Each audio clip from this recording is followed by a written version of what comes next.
अजित डोवाल यांना लोकमान्य टिळक राष्ट्रीय पुरस्कार प्रदान. अमित शहा यांच्या उपस्थितीत पुण्यात पुरस्कार सोहळा संपन्न. जंतर मंतरवरच्या दगडफेकी प्रकरणी आरोपी शोधण्याकरिता दगडावरचे बोटाचे ठसे आधारशी लिंक करणार. चंद्रकांत पाटलांच्या या विधानाचा राज ठाकरेंनी घेतला समाचार. अशी उच्च आणि तंत्र शिक्षण मंत्र्यांची विधानं असल्यावर तरुणांची डोकी सणकणार नाही का? राज ठाकरे वैतागले.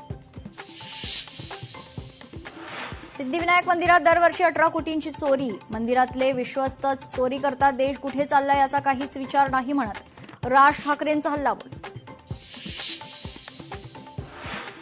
राजसाहेबांचा मुलगा नसतो तर राजकारणात नसतो. महाराष्ट्र नवनिर्माण विद्यार्थी सेनेच्या वर्धापन दिन सोहळ्यात अमित ठाकरे यांचं वक्तव्य.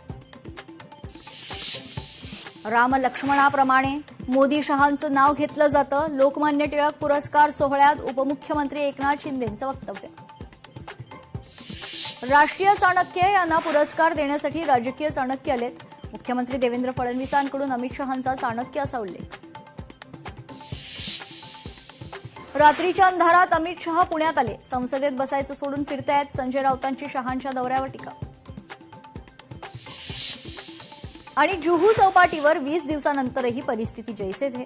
लोकशाही मराठीचा सलग 20 दिवस रिअॅलिटी चेक. पालिकेचा दावा फोल. अखेर जुहू चौपाटी कधी स्वच्छ होणार? सवाल उपस्थित.